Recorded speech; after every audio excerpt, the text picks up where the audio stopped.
C'est bon, ça y est. Mais qui vous a dit d'entrer? J'ai le concept de l'hebdo. Ça y est, je l'ai dans les mains, c'est sur cette feuille, regardez. Et ça dit quoi? Eh bien, ça dit que... eh ben non, je me suis trompé de feuille. Vous vous foutez de moi, en fait. Mais pas du tout, pas du tout. Justement, je pensais l'avoir, mais en fait, ça tombe bien, l'hebdo commence maintenant, on n'a qu'à écouter ensemble, donc... Taisez-vous. D'accord. Taisez-vous, lancez. Oh, bonne idée.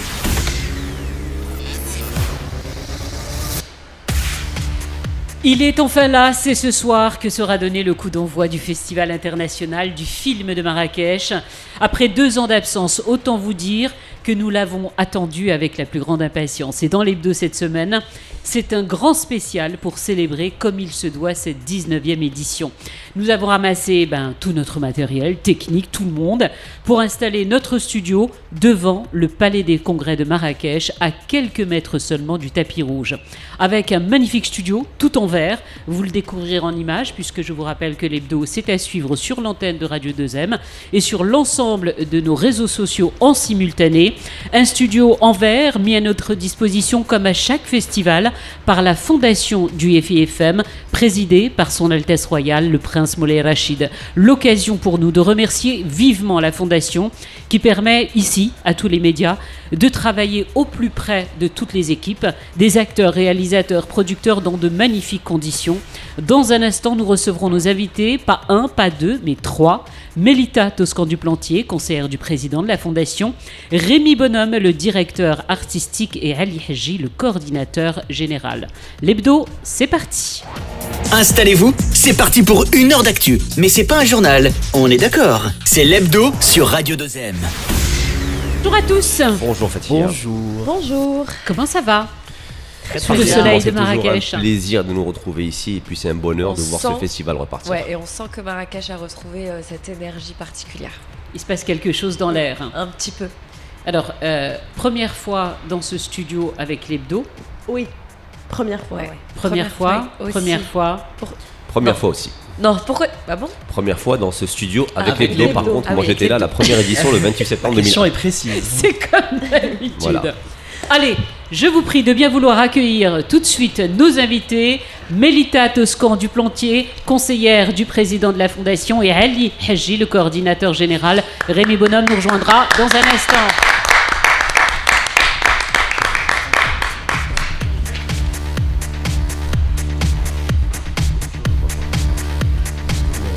Et Rémi Bonhomme, même pas dans un instant, c'était quelques secondes. Et Rémi Bonhomme, le directeur artistique, bonjour. Bonjour. Bonjour. Quel plaisir de vous revoir. Et nous alors? On est très heureux d'être là pour la reprise du festival avec vous. Et le premier plateau, en tout cas de Radio 2M sur ce FIFM, parce que ce sera loin d'être le dernier. On promet à tous nos auditeurs de leur faire vivre une semaine extraordinaire. Alors dans l'hebdo, juste avant de vous poser 1 million de questions, dans l'hebdo, il y a une tradition, c'est la photo de la semaine. Jingle. La photo de la semaine, c'est celle d'une salle, une simple salle de cinéma, mais qui a un pouvoir indescriptible. Imaginez le simple plaisir d'être dans une salle, et quand elle se plonge dans le noir, se caler au fond d'un fauteuil. Notre regard est immédiatement happé par la lumière du grand écran. Oubliez les portables, les Facebook, les Twitter, les Insta et autres virtualités pour se plonger dans un autre monde. Un monde qui fait du bien, un monde imaginé quelquefois durant des années, écrit et retranscrit dans les moindres détails par des réalisateurs de génie, des magiciens qui nous transportent si loin. La sensation est à part. Écoutez les notes de ce générique.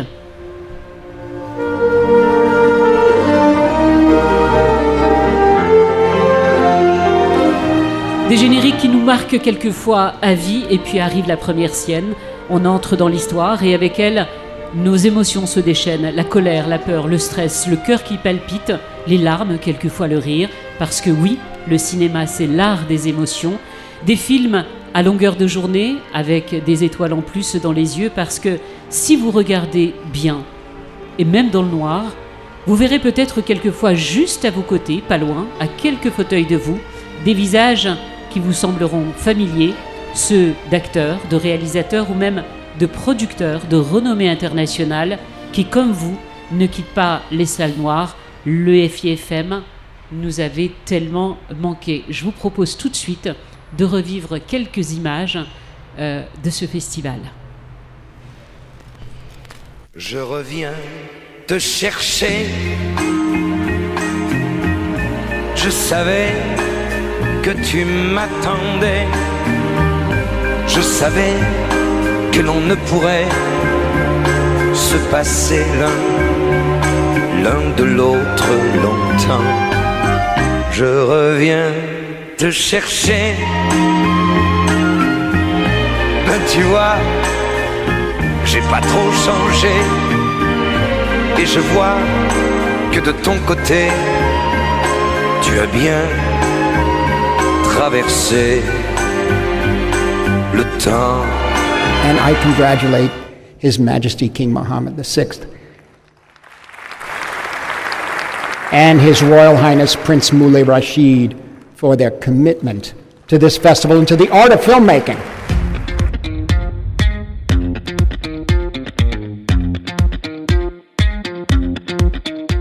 Au pays du soleil couchant, votre pays, le Maroc, je vous souhaite à tous de faire les plus beaux rêves dans les salles obscures. His Majesty King Mohammed VI, Shukran.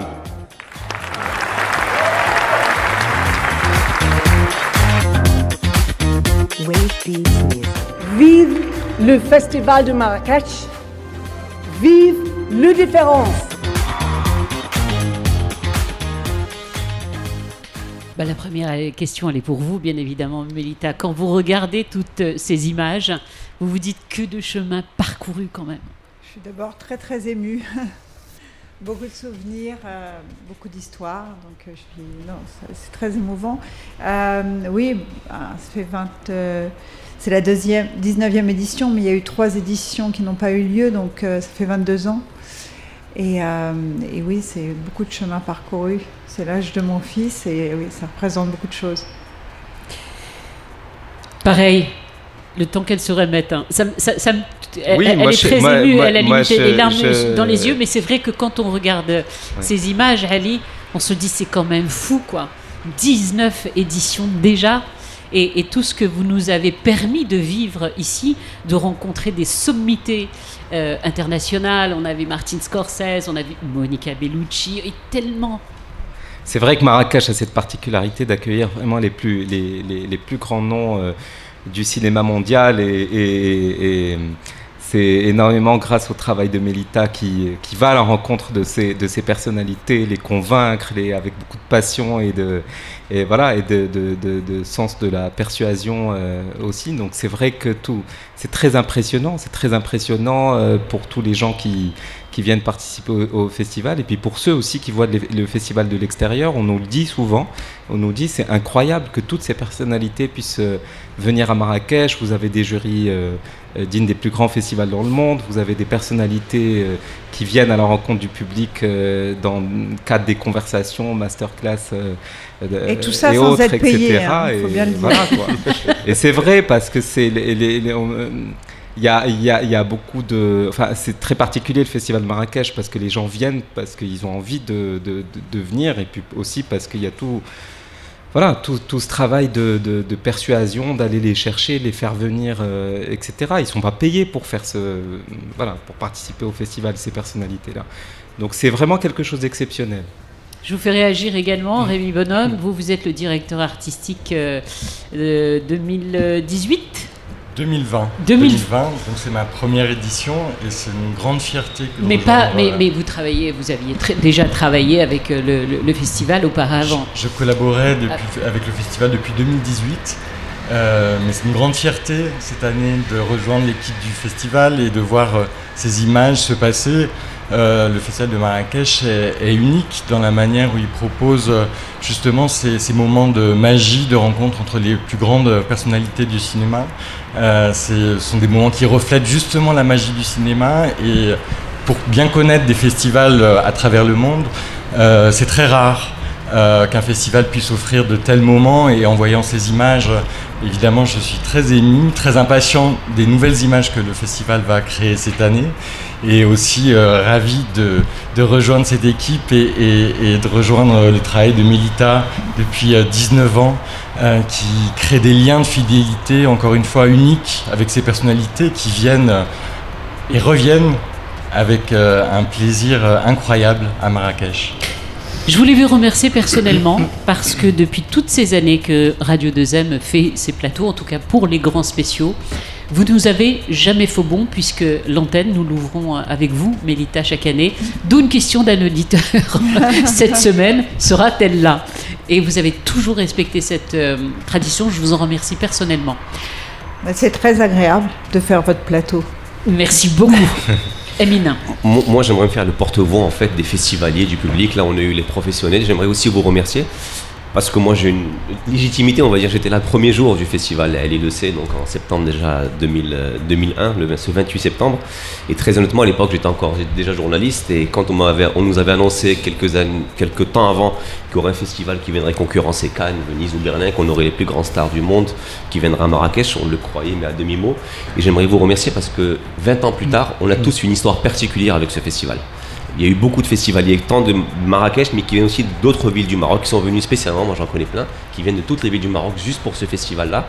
On est tous repartis avec des étoiles dans les yeux, parfois un peu moins, mais globalement avec une sensation qu'on fait partie d'un monde global, on va dire, qu'on a intégré on va dire un vase clos, ceux des grands festivals du monde, et pour ça, on ne se rend pas compte en fait à quel point c'est extraordinaire pour nous Marocains d'avoir accès à tout ce que vous nous avez donné. Donc encore une fois, merci parce que j'ai autant d'émotions que vous en fait d'être là, et merci encore une fois.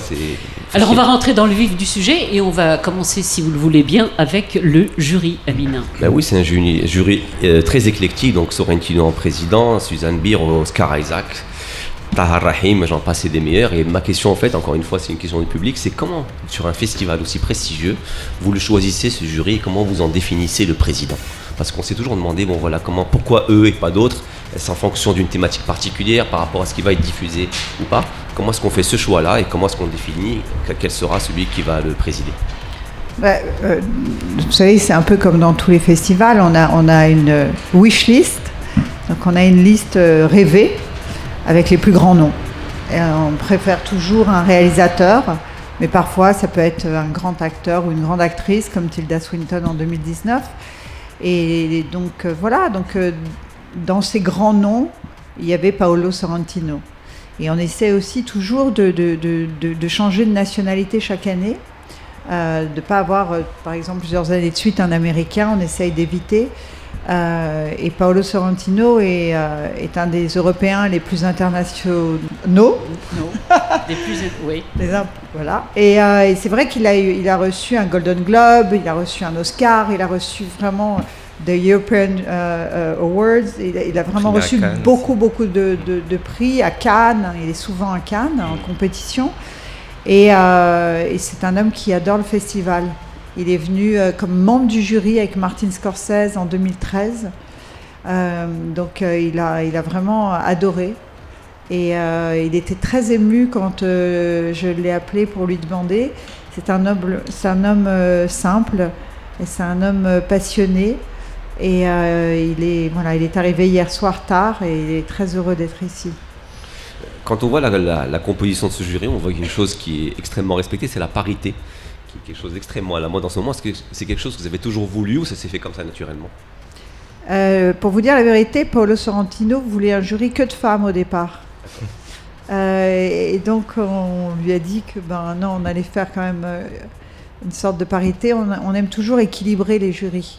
Donc c'est pour ça que ça prend autant de temps parce qu'il faut avancer pion par pion en fonction des réponses pour équilibrer les hommes et les femmes, les réalisateurs et les acteurs, pour ne pas avoir que des acteurs ou que des réalisateurs, et trouver le bon équilibre. Donc on avance par pays, il faut aussi 9 nationalités différentes, et tout ça prend plusieurs mois, parce que certaines personnes vous font attendre 15 jours, 3 semaines, et puis parfois vous disent non au bout de 3 semaines, en disant j'ai vraiment essayé, mais là j'ai un film qui s'est confirmé, donc je ne pourrais pas. On leur demande de rester là 10 jours de leur vie, parfois avec 24 heures de voyage, comme Justin Kurzel qui arrive cet après-midi quelques heures avant l'ouverture d'Australie, alors qu'il vient de terminer son dernier film avec plusieurs stars internationales. Donc c'est vrai que c'est beaucoup de temps qu'on leur demande, et encore une fois gratuitement. On n'a jamais payé personne, donc c'est pas si simple de trouver des gens disponibles comme ça. Mais c'est vrai, comme disait Ali, certains des grands noms qui sont venus au début nous servent d'ambassadeurs, surtout Martin Scorsese évidemment, qui est venu 6 fois et qui est notre meilleur ambassadeur et qui est un peu le parrain du festival. Il aurait voulu être ici cette année, mais il va fêter ses 80 ans le 16 novembre. Fallait lui dire qu'on s'est divinement préparé les anniversaires. Je lui ai dit, mais comme sa femme est souffrante, elle ne pouvait pas voyager, donc il est resté en famille. Mais en tout cas, on va lui concocter des petites surprises pour lui envoyer des vidéos, parce que c'est sa deuxième maison maintenant, Marrakech. Ce jury-là regarde tous les films, vit en vase clos et à la fin se réunit, débat, s'entre-déchire parfois pour définir quel sera le grand vainqueur. Est-ce que dans l'histoire de ce festival, on a déjà eu un film qui a fait l'unanimité très très tôt et qui s'est imposé comme une évidence pour ce jury-là? Mais comme dans tous les festivals, Rémi peut vous le dire aussi, c'est-à-dire que vous avez un jury parfois qui va se mettre d'accord très vite, et puis parfois vous avez des personnalités qui vont vouloir discuter pendant des heures et des heures, parce que vous avez aussi des gens qui doutent. Ils ont beau être de grands acteurs ou de grands réalisateurs, parfois ils doutent. Je me souviens qu'Isabelle Huppert, comme présidente du jury, la réunion a duré très très longtemps, et parce qu'elle avait toujours un doute de faire le bon choix. Et puis d'autres choisissent beaucoup plus rapidement, mais il y a eu des films qui ont fait l'unanimité. Sideways, par exemple, à l'époque, avait fait l'unanimité. Il a eu l'Oscar après nous. Donc oui, il y a eu quelques fois des films qui sont sortis du lot tout de suite. Et puis vous savez, c'est un énorme cadeau qui est fait au festival, la venue de toutes ces personnalités, mais aussi aux jeunes cinéastes de la compétition.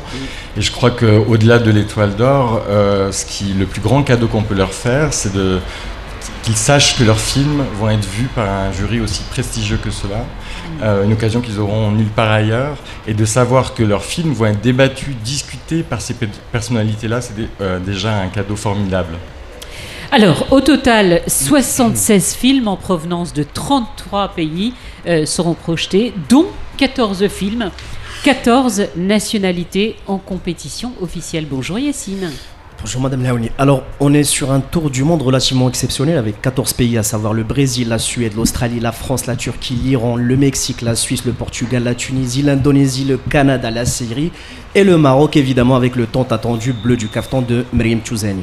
Nous sommes sur des films déjà projetés, mais aussi sur des avant-premières mondiales, comme le film suédois Savage Emina d'Ahmed Abdullahi. Ma question est la suivante. Quel est l'intérêt pour ces films d'être projetés durant le FIFM? Est-ce que le Maroc est un potentiel marché pour ces films, ou c'est plutôt la médiatisation ainsi que le prestige que leur rapporte la sélection et la projection durant le FIFM? C'est pour vous, ça, Rémi. Alors, l'exposition qu'apporte le festival à ses premiers films se joue à plusieurs niveaux. Il y a évidemment la médiatisation. Vous savez, aujourd'hui, il y a de plus en plus de films qui sont produits dans le monde. Et il est difficile pour un jeune cinéaste d'émerger au milieu de milliers de films qui sont produits. Donc comment s'imposer avec un premier film? Il faut d'abord être sélectionné dans un festival, et puis ensuite il faut, dans le cadre du festival, que la presse parle du film et signale vraiment l'arrivée de ces nouveaux cinéastes. Donc c'est déjà par cette exposition, par la présence d'un jury prestigieux, par la présence des journalistes du monde entier qui viennent découvrir ces nouvelles voies du cinéma. Et puis pour un certain nombre d'entre eux, il y a un enjeu aussi assez fort dans la région. Alors évidemment, pour le film marocain de la compétition, Le Bleu du Caftan de Meryem Touzani, l'enjeu est tout particulier. La première projection pour le public marocain, un film qui va sortir en salle, qui va aussi circuler dans l'ensemble du monde arabe. Donc il y a un enjeu régional fort qui se joue pour un certain nombre de cinéastes, notamment arabes, dont les films vont avoir une vie après le festival de Marrakech, et pour lesquels le festival sert de tremplin vers la distribution qu'ils vont avoir dans la région. En tant que directeur artistique du festival, comment se fait la sélection, sachant qu'on a eu 2 éditions qui n'ont pas pu malheureusement être faites à cause de la pandémie. Comment vous faites cette sélection? Vous vous déplacez dans les festivals comment se fait la sélection? Alors tout d'abord, je ne suis pas seul, je suis entouré d'un comité de sélection dont Ali fait partie. On est 4 dans le comité de sélection, on travaille aussi avec des conseillers. C'est un comité composé de personnalités qui viennent du monde entier pour pouvoir croiser nos regards. Et le travail se poursuit tout au long de l'année, en se déplaçant dans des festivals, en rencontrant des producteurs, en suivant aussi, en tout cas pour la compétition dédiée à des premiers et seconds longs métrages, en suivant des cinéastes dès leur court métrage, parce qu'on sent souvent dans les courts métrages déjà l'univers d'un cinéaste qui est en train de se former. Et donc avant même que le film soit finalisé. Exactement. On se déplace aussi dans des endroits qu'on appelle des plateformes professionnelles où des réalisateurs et des producteurs viennent présenter leurs projets à l'étape de scénario, ce qui nous permet de repérer très en amont des films et des cinéastes qui vont susciter notre curiosité et vont nous donner envie de les suivre jusqu'à la finalisation du film. Donc cette année, c'est 800 longs métrages que nous avons visionnés avec le comité de sélection et les conseillers. 800 longs métrages parmi lesquels on mais 800, combien de temps? C'est un travail qui s'étale sur toute l'année. On a beaucoup circulé dans les festivals, on reçoit des liens, on va dans les salles aussi pour visionner des films. Je voudrais mettre un accent sur un rendez-vous assez exceptionnel que vous nous offrez ici et qui est très rare pour être au plus proche des réalisateurs, producteurs, les sommités, les acteurs. Ce sont les conversations avec. Qui veut bien en parler? Mélita. On a commencé, je crois, en 2004 avec Martin Scorsese.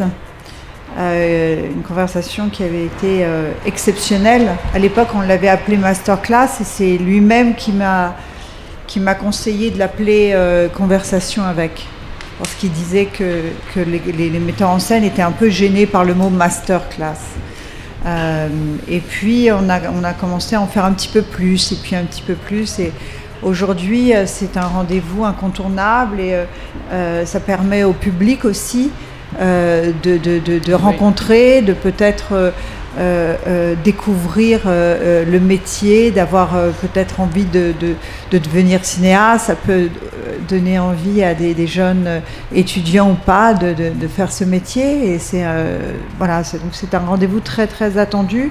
Et cette année, nous avons, c'est vrai, de grandes personnalités, dont plusieurs dont Jeremy Irons. Voilà. Qui était déjà venu au festival, oui, qui était venu pour un hommage. 2014 pour un hommage. Voilà. Mais vous avez de grands noms avec des palmes d'or. Vous avez Julia Ducournau, palme d'or. Vous avez Ruben Östlund, double palme d'or.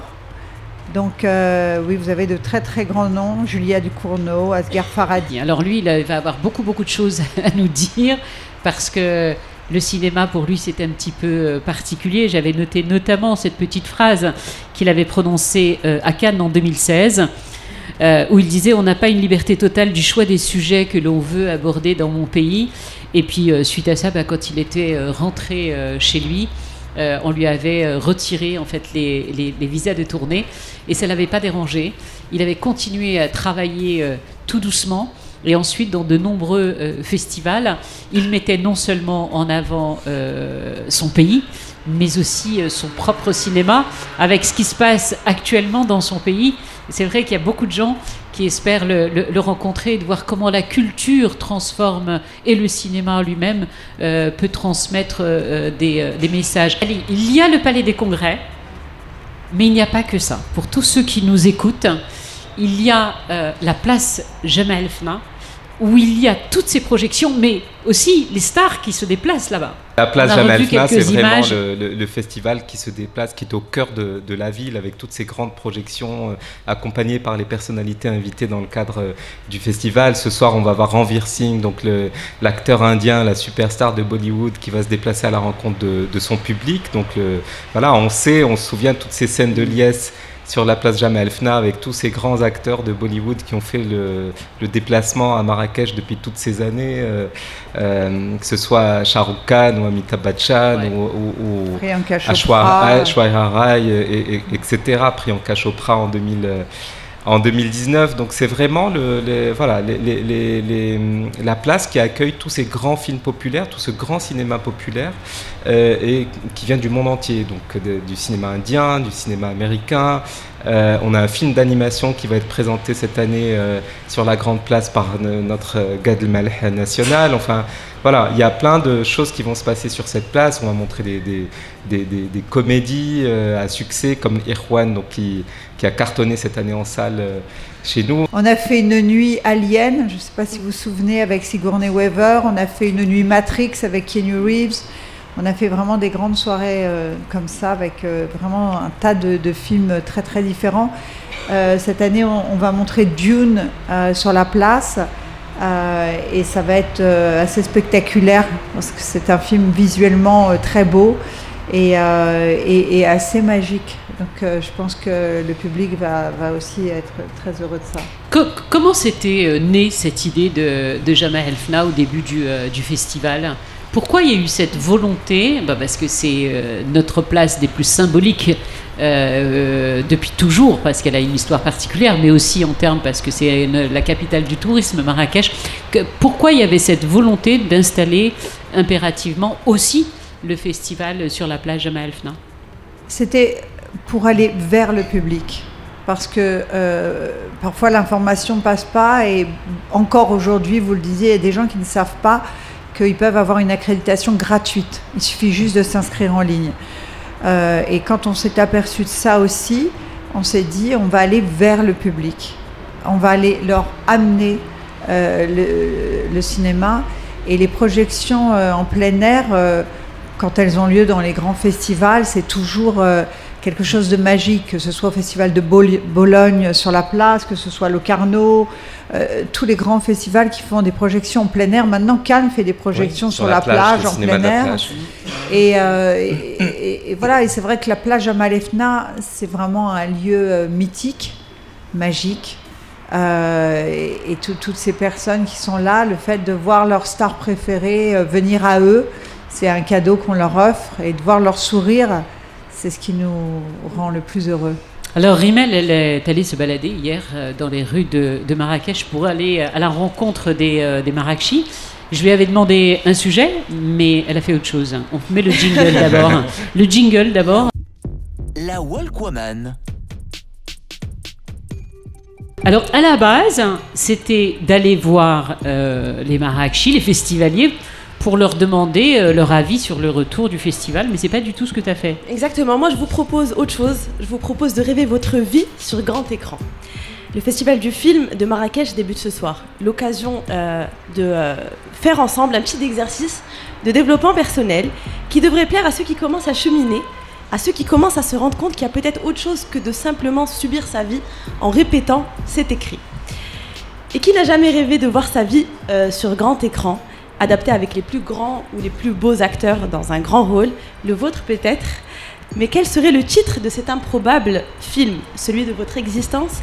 Et si votre vie était un film, alors quel serait le titre de ce film finalement ? Alors vous, autour de cette table, je ne sais pas si... le titre du film de notre vie ? De votre vie, ouais. On les regarde eux ? C'est ça qui leur a peur ? Allez, on les regarde d'abord. C'était devant le Palais des Congrès. Et vous, alors, si votre vie était un film, quel serait le titre ? Remember. Je voudrais recommencer ma vie éternellement. Et toi, alors, si ta vie était un film, ça serait quoi le titre ?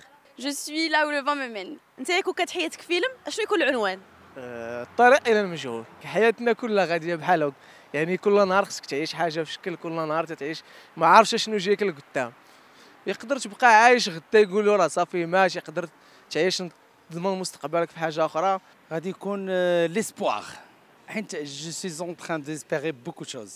داكشي علاش كنتمنى يكون ليسبوار. سي ان تري بون فيلم ان شاء الله. Et toi, si ta vie était un film, ça serait quoi le titre ? Ma vie, c'est un film.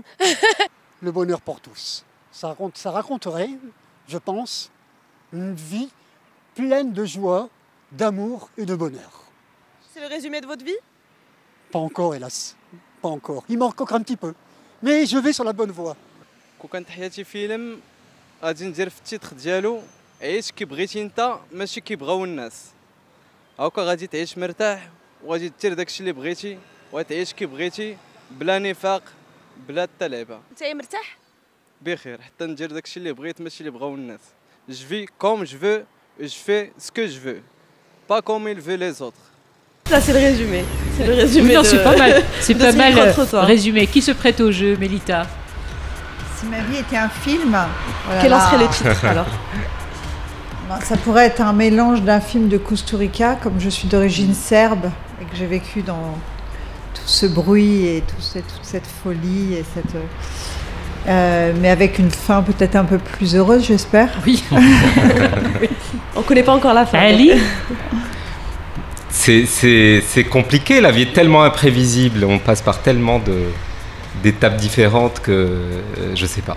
Sincèrement, Rémi. ça me paraît un peu compliqué. Je pense à un titre d'un film, je trouve que c'est l'un des plus beaux titres au monde, d'un cinéaste brésilien qui s'appelle Karim Aynouz et qu'on va recevoir d'ailleurs cette année. Il va venir nous montrer son dernier film. Et il avait réalisé un documentaire qui s'appelait I Travel Because I Have To, I Come Back Because I Love You. Donc, je trouve ce titre magnifique et une manière aussi de... Voilà, moi qui voyage beaucoup tout au long de l'année dans des festivals et qui revient toujours à mes amours du cinéma, aux villes que j'aime, aux gens que j'aime. C'est un titre dans lequel je me retrouve. Rémi, c'est quoi les ingrédients essentiels quand on est directeur artistique? Je m'explique. Souvent, en fait, dans les festivals, avec les directeurs artistiques, on voit un peu leurs pattes. Il y a comme une volonté artistique de marquer quelque chose. Quelle est la vôtre? Alors, effectivement, il faut suivre une ligne artistique, mais j'ai aussi envie de dire que la ligne artistique ne doit pas refléter mon simple goût. On célèbre ici le festival, le cinéma sous toutes ses formes. On a envie de proposer un programme qui peut s'adresser à tous les publics. Donc je crois que ma ligne artistique pour le festival, c'est de refléter cet éclectisme qu'est le cinéma. Et aussi, j'espère en tout cas, parce que ça fait déjà de nombreuses années que je programme pour des festivals, de garder la fraîcheur de la découverte. Et j'ai envie... Et c'est vrai, on a sondé et on a appris que votre petite touche à vous, c'était justement la découverte, de nous faire découvrir non seulement de nouveaux talents, peut-être de réalisateurs qui ont obtenu des prix ou pas, et peut-être même souvent vous mettez en avant des premières fois. Oui, on retrouve évidemment dans la compétition des premières fois, mais on en retrouve aussi dans les autres sections du festival, que ce soit en séance spéciale, dans le 11e continent. L'idée de la première fois est très belle, celle de la première fois au cinéma encore plus. On ne fait un premier film qu'une seule fois dans sa vie, c'est un moment de fragilité extrême pour les cinéastes et en même temps le moment le plus beau, parce que c'est le moment de tous les possibles. Et j'aime retrouver cette idée dans le cinéma et la partager à travers des films. Alors, autre rendez-vous important de ce festival international du film, ce sont les hommages. On en a un tout petit peu parlé tout à l'heure et on va parler dans un instant de ce qui se passe aussi ailleurs, en dehors du Palais des Congrès et de la place Jamal El Fna. Ce sont les hommages. Le festival rendra hommage cette année à qui, Salima? Des hommages, sérieusement, il y en a eu énormément. Cette année, il y en a 4. J'aimerais juste commencer par James Gray. Il a été récompensé très tôt, à 25 ans, pour Little Odessa. On lui doit bien entendu Tall Overs, etc. Après, il a eu beaucoup moins de chance en revanche, notamment à Cannes, à chaque fois nommé, jamais récompensé. Est-ce que c'était un peu pour rectifier le tir? Pourquoi James Gray? Qu'est-ce qu'il représente pour vous tous? Je ne crois pas que ce soit pour rectifier le tir. Vous savez, les compétitions, c'est comme les Oscars. C'est-à-dire que votre film peut être un très très grand film, et en fonction de ce que vous avez en face, vous pouvez ne pas gagner à ce moment-là, alors qu'une autre année avec le même film, vous auriez pu avoir la Palme d'Or. C'est ce qui s'est passé avec Martin Scorsese. Oui. Son premier Oscar, il l'a eu pour The Departed, qui n'est pas son plus grand film, on est d'accord. Simplement parce qu'à chaque fois en face, il avait un grand film de Coppola ou un grand film... Bon. Et donc, c'est un peu irrationnel tout ça. Je pense que son film cette année à Cannes, après avoir parlé à certains membres du jury, je ne veux pas rentrer dans les grandes confidences et les secrets, mais Il y a eu un petit regret, c'est-à-dire que c'est un des films qui a été cité assez tôt dans la réunion, et puis très vite, vous savez, il y a d'autres prix, donc on finit par parler d'autres, et puis hop, une fois qu'on a donné tous les prix, on se dit mince, il n'y en a plus. Ça peut arriver aussi comme ça, parce que c'est un grand film, son dernier film. Mais Vraiment quoi un grand qu'il en soit, film. vous le récompensez pour l'ensemble de sa carrière. Parce que d'abord, il vient d'être aussi récompensé au Festival de Lyon. Mais oui, on le récompense pour sa carrière. C'est un très très grand réalisateur. Et dès le premier film, qui est pour moi un chef-d'œuvre, c'était inouï de faire un premier film comme celui-là. Et il mérite amplement cet hommage que Marion Cotillard va lui rendre.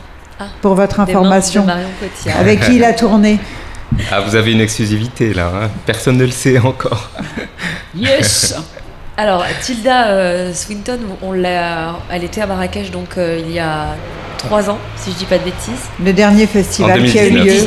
2019. Voilà, Ouais. donc je sais encore compter. Alors, elle, c'est les grands écarts artistiques. Elle me fascine, cette femme. Est-ce que vous pouvez nous dresser pourquoi lui rendre hommage cette année? Pourquoi maintenant? Il se trouve qu'elle était présidente en 2019, Exactement, qu'elle a adoré le festival, adoré le Maroc. C'est une femme exceptionnelle. Et il se trouve que Rémi a sélectionné un de ses derniers films, qui est un film extraordinaire. Et elle rentre spécialement d'Australie pour le dernier jour du festival. Et puis on s'est dit, elle ne va pas revenir tous les ans, et on s'est dit, mais c'est l'occasion rêvée, n'est-ce pas, de l'honorer cette année, après montrer ce film magnifique. Et elle a continué à faire des grands films depuis 2019, parce qu'on l'a retrouvée chez de très grands auteurs internationaux. Elle a tourné un court-métrage avec Almodovar, elle a tourné avec Apichatpong Veerasetakul, qui est un très grand metteur en scène thaïlandais, qui avait reçu la Palme d'Or à Cannes il y a quelques années. Elle a dans Memoria, qui est l'un des films les plus marquants de l'année dernière, je ne sais pas si vous avez eu l'occasion de le voir. On l'a vu aussi chez George Miller cette année, 3000 ans à t'attendre. Elle joue tous les rôles. Qui était, elle est dans le prochain David Fincher, elle est dans le prochain Wes Anderson. Elle a vraiment une filmographie extraordinaire. C'est l'une des filmographies les plus riches, les plus significatives du cinéma contemporain aujourd'hui. Tilda Swinton, c'est carrément une œuvre qu'elle a construite elle-même. Elle fait partie de ces très rares acteurs comme Isabelle Huppert ou Cate Blanchett ou des acteurs comme ça qui construisent une filmographie qui est en elle-même une œuvre de. Mais elle peut encore plus tout jouer, plus que d'autres. C'est-à-dire qu'elle est vraiment caméléon. Et c'est une actrice absolument inouïe. C'est-à-dire que quand vous verrez le soir de son hommage, le soir de la clôture, donc le magnéto qui a été fait pour elle, c'est une claque dans la figure, c'est énorme, c'est une actrice inouïe. J'aimerais aussi, Fethria, qu'on rende, ce sera le cas dans le cadre du festival, vous rendez hommage à des acteurs et vous permettez également au public de les rencontrer sur la place Jamal Fna. Pour Farida Belyazid, est-ce que c'était une manière pour vous de saluer son engagement à travers son cinéma pour les femmes? Pourquoi avoir Absolument, parce que Farida Belyazid est l'une des pionnières du cinéma marocain. Vraiment, c'est la première femme à avoir produit un film à la fin des années 70 qui était une brèche dans le mur de Jilali Farhati. Ça a été l'une des premières aussi à faire un film dans les années 80 qui s'appelait Une porte sur le ciel, qu'on va présenter d'ailleurs cette année dans une version restaurée. Elle a écrit aussi, elle a scénarisé un certain nombre de films qui sont des classiques du cinéma marocain, À la recherche du mari de ma femme, Badis, Poupée de Roseau, etc., qui sont des films incontournables du cinéma marocain. Et puis aussi, elle a ouvert la voie à toute une d'autres générations de réalisatrices qui sont venues après, donc les Lam Rakchi qu'on retrouve dans le jury du festival cette année, Nargis Njar, etc., et jusqu'à aujourd'hui. Et l'une des particularités du cinéma marocain aujourd'hui, c'est qu'on retrouve,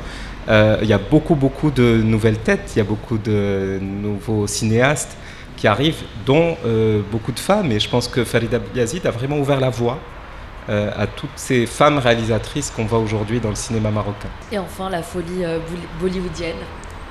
Est-ce qu'on aura le droit, est-ce que les Marrakechis pourront rencontrer donc Absolument. D'abord, il arrive aujourd'hui, il est Ranveer Singh, donc va recevoir son hommage dans le cadre de la cérémonie d'ouverture ce soir. Il y a plusieurs endroits où le public peut le rencontrer. Oui. Il y a la plage Jamal Fna, ils pourront le voir aussi sur le tapis rouge, puis plage Jamal Fna.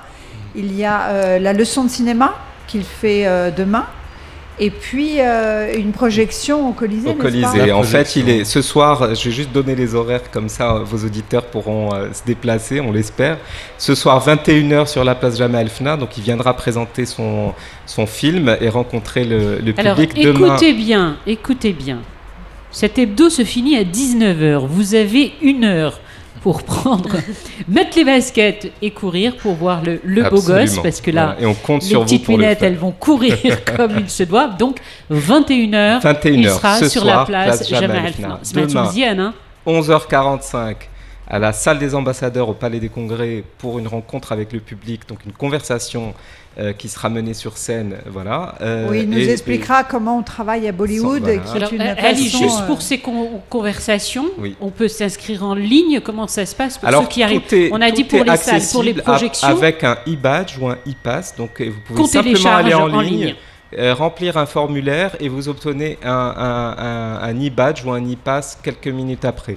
C'est une démarche qui est extrêmement simple et facile. Si on ne le reçoit pas, ça veut dire que c'est déjà full. Ou pas? C'est encore pas possible? Du tout. Non, ça n'a rien à voir avec le fait que voilà, la salle fait quand même 450 places, c'est une salle qui peut accueillir du public, etc. Donc il ne faut surtout pas avoir peur de venir en se disant que ce sera plein. De toute façon, il sera ce soir à 21h à la place Jamal Fna. Il sera avant la télévision. Pour les personnes qui ne peuvent pas se déplacer, ils auront le plaisir de voir Ranveer Singh sur la chaîne 2M. Oui. Et puis, pour l'ouverture du festival. Pour l'ouverture du festival pendant la cérémonie officielle. Et puis le demain, donc 11h45 à la salle des ambassadeurs pour une conversation. Et 14h30 au cinéma Colisée, où il va venir présenter son film. Et voilà, où il sera aussi présent dans la salle. Donc le public a plusieurs occasions de le rencontrer. Donc en fait, c'est que tu veux faire une photo avec lui, t'as tout. Si tu le loupes là, ce soir, t'as demain, dans la matinée, t'as l'après-midi. Ça fait quand même 3 occasions de le rencontrer. Durant ces 9 jours, les séances spéciales, il y a le fameux, parce que moi je l'adore, c'est le 11e continent et son cinéma très avant-gardiste. On en dit 2 mots quand même. Oui, bien sûr. Rémi. Quelque chose. Le 11e continent, c'est une manière, c'est un continent imaginaire. C'est le continent que seul le cinéma peut nous ouvrir. Ce sont des nouveaux horizons, des horizons narratifs, formels qui nous surprennent. Je tiens à dire aussi que ce n'est pas une section réservée aux plus cinéphiles. Tout le monde peut venir s'aventurer dans cette section. On y montre du cinéma contemporain, on y montre des films classiques aussi en version restaurée, 2 films dont un film libanais, Beyrouth la rencontre, qui est un des grands classiques du cinéma libanais et qui a une forte résonance encore aujourd'hui. Et c'est ce que propose le 11e continent, c'est de prendre des chemins de traverse dans le cinéma et nous découvrir ces cinéastes qui sont libres, et qui viennent nous surprendre par des documentaires, des films-essais, des fictions. Et 2019 avait été marqué notamment par je me rappelle même pas du nom, mais c'est vrai qu'à chaque fois, ce sont un petit peu, il y avait la transition, mais ce ne sera pas tout de suite, de véritables petites pépites totalement inattendues. Est-ce que ça permet aussi à des producteurs et réalisateurs présents de se dire, non mais lui, il faut que je le rencontre, il faut que je le voie, il faut que je lui parle? Oui, je crois que c'est aussi une manière de découvrir des cinéastes, de découvrir des univers, et puis c'est aussi une manière de montrer des films qui peuvent avoir une aussi grande force que des grandes productions, avec des moyens petits, et ce sont des cinéastes qui parfois ont passé des années à faire leurs films avec très très peu de moyens financiers, et pourtant avec une obsession et une conviction qu'on retrouve dans le film qu'on va découvrir. Autre événement durant ce festival, parce que vous allez voir que durant ces 9 jours, il y a beaucoup de choses à faire, ce sont les ateliers de l'Atlas. J'aimerais bien qu'on en dise un mot. Là, c'est une rencontre plutôt pour les professionnels. Qu'est-ce qui s'y passe exactement, Ali ? Alors les ateliers d'Atlas, c'est le programme industrie de développement de talent du festival qui a été créé en 2018 et qui est dédié aux cinéastes. Il y avait un manque réel, il y avait une volonté quand même des professionnels d'avoir un moment pour eux. Oui, bien sûr, et puis surtout, c'est un atelier qui est dédié, enfin les ateliers sont dédiés à des premiers, deuxième et troisième longs métrages de cinéastes marocains, arabes et africains. Donc on est vraiment dans une dimension régionale par rapport aux projets qui sont accompagnés. Donc d'un côté, il y a des projets qui sont en développement et des projets et des films qui sont en post-production. Donc ça, c'est ce qui constitue, je dirais,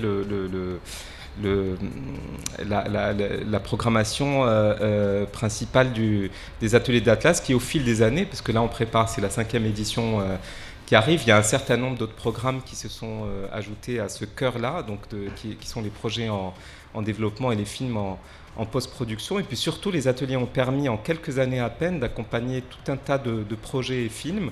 Aujourd'hui, on est sur un bilan sur 4 éditions de 88 projets et films qui ont été accompagnés, dont un certain nombre de films ont fait des carrières dans des grands festivals à l'international. On peut citer par exemple le film égyptien Feathers, qui l'année dernière a été primé à Cannes, qui a eu le grand prix de la semaine de la critique du Festival de Cannes, donc premier film arabe à avoir obtenu ce grand prix, et qui est passé par les ateliers d'Atlas. Et cette année, dans le cadre de la programmation du festival, on va retrouver un certain nombre de films qui sont passés par les ateliers d'Atlas, dont Reine de Yasmine Benkiran, donc qui est ce film marocain, donc de cette jeune réalisatrice, donc, qui fait son premier film et qui est une espèce de road movie avec 3 personnages féminins principaux, qui est une sorte de Thelma et Louise à la marocaine. Donc Reine est un film qui a d'abord été présenté en 2018 en tant que projet en développement, donc qui était au stade de l'écriture. C'était vraiment un scénario à ses débuts, qui l'année dernière est revenu aux ateliers d'Atlas en tant que film en post-production, et qui cette année va être montré dans le cadre des séances spéciales. Donc voilà, donc c'est tout cet accompagnement-là des ateliers aussi qui fait que ces films-là peuvent arriver dans ces festivals. Ce qui est intéressant, c'est que les ateliers de l'Atlas ne se sont pas arrêtés durant ces 2 années blanches du Festival du film. Alors il y a eu 2 éditions en ligne en fait, donc en 2020 et en 2021, parce que c'est vrai qu'on dit que le festival s'est arrêté pendant ces 2 années, mais en réalité pas totalement, puisque l'un de ces programmes s'est maintenu en ligne pendant ces 2 éditions, et qui a permis d'accompagner un certain nombre de projets et films, et de réunir à chaque fois dans les 300 professionnels internationaux qui viennent participer au festival, et qui sont des producteurs, des financiers, des directeurs de festivals, etc., qui viennent découvrir le jeune cinéma de la région qui est en train de se fabriquer. Une question juste avant d'enchaîner avec la pépite de Yacine. Je vais vous demander quelques secondes d'être vraiment très sincère. Ici, vous rencontrez de très nombreux médias à chaque festival. On vous pose beaucoup de questions. Vous êtes très disponible. On vous en remercie d'ailleurs. Quelle est la question sur le festival que vous ne supportez plus? Est-ce que vous seriez assez honnête? Moi, je pense savoir pour Mélita, mais je n'en suis pas sûre. Quelle est la question, si vous pouviez nous le dire, qui vous agace profondément, ou que voilà, vous ne supportez plus après toutes ces années, ou vous la ressort à chaque fois? Non, c'est vrai qu'il y a souvent des questions agaçantes, et j'ai tout entendu. Une fois, Scorsese était là, on m'a dit « Ah oui, bon, mais il est déjà venu plusieurs fois, c'est pas nouveau ». Je peux vous dire que tous les plus grands festivals du monde adoraient que Martin Scorsese vienne tous les ans ou régulièrement. Parce que c'est une locomotive, Scorsese. Quand vous appelez des gens et vous leur dites « Voilà, Scorsese sera là cette année », ils accourent. Donc oui, il y a plusieurs questions comme ça qui sont agaçantes. Et pourquoi une Française? Pourquoi? Donc ça me fait surtout mal au cœur, parce que je me sens aussi assez marocaine, voire très marocaine. Et c'est ma 2e maison. Et puis, vous savez, on est embauchés, Rémi et moi, pour ce qu'on sait faire. Et c'est une carrière qu'on a tous les deux construite depuis très très longtemps. Et donc, voilà, c'est juste que c'est difficile de répondre à ce genre de choses. Non mais ça y est, vous y avez très très bien répondu. Ali. La question, c'est pourquoi vous n'avez pas pris le film de Fawzi Ben Saïdi en compétition cette année, par exemple. Ou le film d'un tel ou de tel autre, etc., qui sont des réalisateurs qui ont déjà fait 5-6 films. On peut juste finir le tour, après, je te promets. Ce que vient de dire Ali est très important, parce que on tourne et on voit, et c'est vrai qu'il y a des questions qui se répètent, et on se dit, on se regarde entre consoeurs et confrères, et on se dit, oh là là, comment ça doit l'énerver d'entendre encore ça. C'est juste ça. Et c'est important, en fait, de le dire. Oui, oui, effectivement. Et ce dont parlait Ali est important. J'ai déjà entendu plusieurs fois pourquoi le festival ne dédie pas sa compétition aux plus grands noms du cinéma. Et les plus grands noms du cinéma sont présents dans les hommages, sont présents dans les conversations, sont présents dans les soirées de gala. Et cette idée de la découverte, c'est aussi, à laquelle on dédie la compétition, est aussi une force et une singularité du festival. C'est là où le festival de Marrakech peut aussi se démarquer par rapport à d'autres festivals dans le monde. Donc c'est quelque chose qu'on revendique et qui n'empêche absolument pas d'accueillir les derniers films des plus grands cinéastes. Et on va sans doute en parler lors de soirées de gala ou autres séances spéciales. Amine ? J'aimerais juste rebondir sur ce que disait Ali et donner une précision en tant que Marocain qui est de taille. Il faut savoir que, et tu me corriges si je me trompe, qu'avant 2001-2002, la production marocaine n'était pas aussi riche qu'elle l'a été à partir de 2003, 2004, 2005. C'est-à-dire qu'il était difficile pour ce festival de ramener 15 films marocains parce qu'on n'en produisait que 2 ou 3 par an. Ouais, en fait, exactement. il faut dire que c'est avec la naissance d'un peu de ce festival qu'a coïncidé, ou du moins peut-être ce festival catalysé, une production beaucoup plus prolifique. Donc peut-être ça peut aussi expliquer qu'il n'y ait pas tant de films marocains que ça, parce que finalement on n'en produisait pas tant que ça. Tout à fait. Mais moi, je dois dire, dès la première année, mon époux avait dit une chose. Il avait dit, moi, je veux bien que ce festival évolue et grandisse, mais il doit entraîner le cinéma marocain avec lui. C'était vraiment très, très important pour lui. C'était hors de question pour lui de faire un grand festival et de ne pas aider le cinéma marocain à grandir et à s'amplifier. Donc, il serait très heureux aujourd'hui de voir le nombre de films marocains qui se produisent par an. L'hebdo se referme. J'ai failli bugger, dis donc. L'hebdo, non, je pensais que tu allais enchaîner avec une question. Ce sera même pas mode coupé au montage. L'hebdo se referme toujours sur la pépite de Yassine Tabouktirt. Jingle. Radio 2M, la pépite de Yassine Tabouktirt. Madame Laouni, il y a 504 ans, le 12 juillet 1518 précisément, une épidémie étrange s'empare de tout un quartier à Strasbourg. Pris d'hystérie collective, des hommes et des femmes se seraient mis à danser jusqu'à la mort. Cet épisode romancé par l'écrivain Jean Telet dans son ouvrage Entrée dans la danse nourrit encore de nombreux fantasmes et suscite l'interrogation des historiens. Que s'est-il vraiment passé durant ce jour de juillet 1518 ? Je ne sais pas parce que j'ai pas lu le livre, mais ce que je peux vous dire, c'est que Marrakech et le Maroc en général vivent aussi une épidémie presque semblable, et ce depuis 2001. Ça s'appelle la cinéphilie.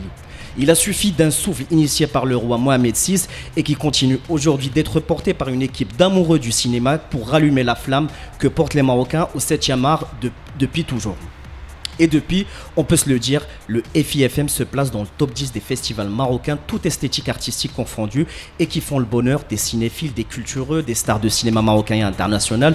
Tout le monde y trouve son compte. Un melting pot coloré porté par une programmation exceptionnelle, un jury qui emplit nos yeux d'étoiles, des hommages justes et touchants, des films en compétition qui seront les films cultes de demain, des masterclass, des projections grand public, bref, 2 semaines de pure émotion.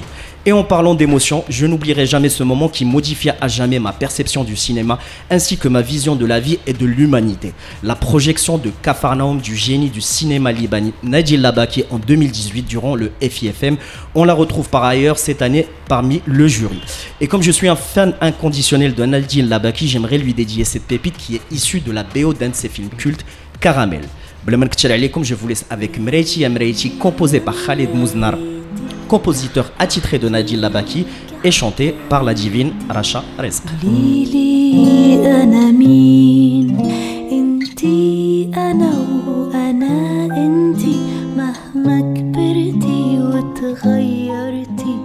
on va refermer cette émission comme nous l'avons débuté, en parlant de cinéma. Et je vais vous poser la question à tous les trois. Et pour les auditeurs de radio, de ZEM qui nous suivent maintenant, pourquoi il faut venir ici? Pourquoi c'est important que le cinéma ait la place qu'il a? Pourquoi il faut regagner les salles? Et puis venir à Marrakech. Melita. Il faut aller au cinéma d'abord pour rêver. Parce que le rêve peut sauver. Je pense sincèrement. Peut sauver l'âme, peut vous sauver. Et donc, c'est bien de voyager à travers le cinéma pour ceux qui ne peuvent pas voyager physiquement, de découvrir le monde à travers toutes ces images.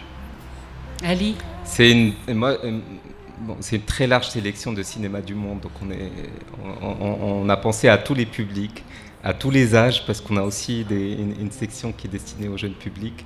On invite vraiment les gens à venir découvrir toute cette sélection qui contient des films absolument magnifiques. Et c'est gratuit, c'est ouvert, c'est accessible à tous. Et il faut vraiment venir participer au festival cette année. C'est un festival qui est destiné à la population de Marrakech et à tous les gens qui viennent de partout ailleurs, du Maroc et de l'international. Et voilà, il ne faut pas hésiter à aller en ligne. On a aller sur le site du festival. On a beaucoup travaillé pour créer ce nouveau site web, donc tout nouveau portail web du festival. Il y a une application aussi qui s'appelle Marrakech Festival qui est sur Apple Store et Google Play. Vous pouvez vous accréditer en quelques minutes, avoir accès au programme. Et tout a été fait, tout a été pensé pour faciliter l'accès des festivaliers cette année. Et voilà, donc il ne faut vraiment pas hésiter. On est très impatients, on en parlait encore hier, de voir les salles pleines et surtout après toute cette période de pause où les salles sont restées fermées pendant très longtemps, le festival n'était pas là. On est très impatients de retrouver le public. C'est vraiment l'édition qui va permettre de renouer avec le public dans les salles. Vous avez des étoiles dans les yeux quand vous le dites. Non, oui, quand on parle du public, parce que pour moi, le festival, c'est le partage. On a passé là une longue période où on était assez isolés, où on a continué à voir des films, mais continué à voir des films seul devant son écran. Ouais. Et rien ne remplace l'expérience d'une salle pleine, de pouvoir frissonner avec d'autres spectateurs, de partager cette expérience collective qu'est le cinéma. Et c'est ce que le Festival de Marrakech va proposer pendant 10 jours, un frisson collectif et puis un partage avec tous les artistes qui viennent avec beaucoup de générosité échanger avec le public. Ce qu'il faut préciser, pardon, excuse-moi Fethia, mais il y a plus de 43 débats, il y a presque 40 présentations qui vont être faites. Et la chose sur laquelle je voudrais insister, c'est qu'il y a des équipes de films qui viennent du monde entier et qui viennent uniquement pour rencontrer le public de Marrakech. Donc c'est des gens qui viennent de partout, qui sont porteurs voilà. Un film, c'est très long à faire. Un film, ça prend 3 ans, 4 ans, parfois plus à faire. Et le plaisir que peut rencontrer un réalisateur ou ses acteurs ou ses producteurs, en tout cas les gens qui ont porté un film, c'est de pouvoir aller à la rencontre du public, de partager le film, de pouvoir discuter avec le public. Et il y a plein d'espaces de débat comme ça qui existent dans le cadre du festival où le public peut discuter avec les équipes de films, que ce soit au Colisée, au Palais des Congrès, au musée Saint-Laurent. Donc il faut vraiment aller à la rencontre de tous ces professionnels qui viennent du monde entier pour rencontrer le public ici. Merci Rémi, merci Ali, merci Melita. Coup d'envoi maintenant dans moins d'1 heure du Festival international du film de Marrakech. J'ai plus qu'à vous souhaiter un très très bon festival. On va essayer de vous accompagner au mieux et de faire vivre ça à nos éditeurs de la matinale jusqu'au soir. On va regarder ce monsieur qui est juste là et on va dire au revoir.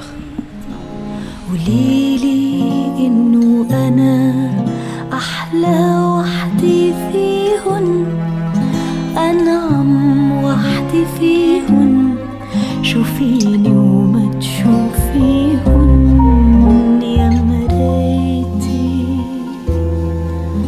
رح أحكي ليك حكايتي قوليلي أنا ليه شعري منه أشقر خصري منه أصغر